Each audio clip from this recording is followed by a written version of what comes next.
آپ آج کی بات کرتے ہیں کہ جی ہم نے سارے کافروں تک دعوت نہیں پہنچائی، دعوت پہنچانے کا فریضہ بھی باقی ہے۔ امام شافعی رحمت اللہ علیہ آج سے کتنی صدیاں پہلے گزرے؟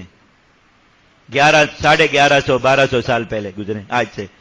اپنے زمانے کے بارے میں لکھا، اپنی کتاب فقہ کی مشہور کتاب ہے کتاب الام، اس میں جو خود ان کی تصنیف ہے، فرمایا کہ میرے زمانے میں مجھے نہیں معلوم کہ کوئی دنیا کی کافر قوم ایسی باقی ہے جس تک دعوت پہنچانا مسلمانوں کی ذمہ داری رہ گئی ہو باقی، جب ذرائع ابلاغ اس طرح کے تھے بھی نہیں، یعنی زبانی جانا پڑتا تھا دعوت دینے کے لیے، کوئی ایسا ذریعہ نہیں تھا کہ آپ کہیں دور سے بیٹھ کے دعوت دیں اور کو سن لیں۔ اور اس زمانے کے بارے میں لکھ رہے ہیں کہ کفار کی کوئی قوم میرے علم کے مطابق ایسی نہیں ہے جن کو اب قتال سے پہلے دعوت دینا ضروری ہو۔ اور یہاں آج یہ اعتراض کھڑا ہے کہ آپ کشمیر میں فوجیوں کو مارتے ہیں، ان کو پہلے دعوت تو دیتے نہیں ہیں۔ سبحان اللہ و بحمدہ۔ ویسے کم از کم اتنا تو کہیں پڑھنے کی زحمت گوارا کر لیتے کہ دفاعی جہاد میں دعوت کا سرے سے کہیں ذکر ہی نہیں ہے، تعلق ہی نہیں ہے، کہ جب آپ اپنا دفاع کر رہے ہیں کہ دشمن آپ پر حملہ آور ہے، آپ پھر بھی اس کو دعوت دیں۔ حضور نے بدر کے دن دعوت دی تھی؟ کوئی ایک آپ کئی سیرت کی کتاب یا کچھ اٹھا کے دکھا دیں جس میں یہ لکھا ہو کہ حضور نے بدر کے دن بھی مشرکین مکہ کو دعوت دی تھی؟ حضور پیچھے بیٹھے ہوئے تھے اوپر عریش پر، ان کے سامنے تشریف بھی نہیں لائے تھے کہ انہیں آ کر دعوت دیتے۔ حضور نے احد کے دن دعوت نہیں دی تھی، تو وہ قتال ہو گیا تھا، جائز ہو گیا تھا سب کچھ۔ اور آج یہ سوال ہے کہ افغانستان میں آپ امریکیوں کو مارتے ہیں، دعوت تو دیتے نہیں، اور وہی رستم بھائی کی طرح دعوت دینی پڑے گی جا کے۔ وہ فوجی کھڑا ہو اس سے پہلے وہ کہیں کہ بھائی صاحب 2 منٹ رکنا، پہلے میں آتا ہوں آپ کو دعوت دیتا ہوں، نہیں مانو تو پھر مجھے گھر تک واپس پہنچنے دینا میرے مورچے تک، پھر ہم دونوں لڑیں گے۔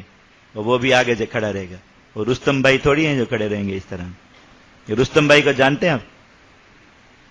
یہ رستم بھائی فارس کے سب سے بڑے سپاہ سالار تھے، فارس کی فوج کے سب سے بڑے سپاہ سالار تھے۔ ایک حضرت بیان فرما رہے تھے کہ صحابی رستم کو جو ہے وہ ملے اور اس کے ساتھ کشتی لڑی، مقابلہ ہوتا رہا، اس کو زمین پر گرایا اور پھر اس کے سینے پہ بیٹھ کے روتے جاتے تھے، رستم بھائی کلمہ پڑھ لو، رستم بھائی کلمہ پڑھ لو۔ اور رستم بھائی آرام سے لیٹے ہوئے زمین پر، کچھ بھی نہیں کہہ رہے آگے سے جواب میں، اندازہ کریں آپ۔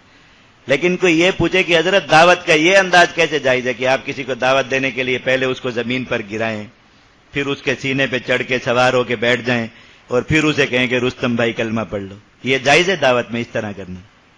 اور رستم بھائی وہ آدمی تھے جن کے بارے میں اس کے زمانے کے اس میں لکھا ہے کتابوں میں کہ اس کی کھال پر کھڑا ہو جاتا تھا، گائے کی تازہ کھال پر، اتنا طاقتور آدمی تھا، پاؤں جما لیتا تھا اور اس کھال کو 100 آدمی چاروں طرف سے پکڑ کے کھینچتے تھے تو ٹوٹ ٹوٹ کے ہر کسی کے ہاتھ میں ٹکڑے آ جاتے تھے، اس کا پاؤں زمین سے نہیں ہلتا تھا، اتنا طاقتور آدمی تھا۔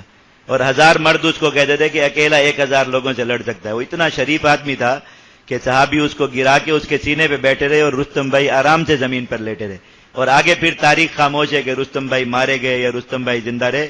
رستم بھائی نے چھلانگ لگائی تھی صحابی سے بچنے کے لیے دریا میں، صحابی پیچھے سے دریا میں کود گئے، اندر ہی کاٹ کے اس کی لاش بھی بہا دی تھی۔ تاریخ میں تو یہ لکھا ہوا ہے فتوح شام میں اور فتوح فارس میں کہ اس کی لاش بھی اس کی قوم کو نہیں ملی تھی، دریا کے اندر کود گیا تھا کہ میں تیر کر پار نکل جاؤں گا ڈر کی وجہ سے۔ تو حضرت نعمان ابن منذر رضی اللہ تعالیٰ عنہ، منذر ابن نعمان رضی اللہ تعالیٰ عنہ پیچھے سے کود گئے اور جا کے اس کا سر کاٹ دیا، وہ سر بھی ڈوب گیا پانی میں اور لاش بھی اس کی ڈوب گئی۔ کتابوں میں رستم بھائی کا یہ انجام لکھا ہے اور بیان یہ ہو رہا ہے کہ رستم بھائی کو لٹا کے ان کو دعوت دی جا رہی تھی۔ اللہ تعالیٰ نے یہ معاملات جو ہے وہ کس طرح رکھے اور کس طرح سے مسلمانوں نے ان کو لیا اور کس طرح سے بیان کر کے سنایا جاتا۔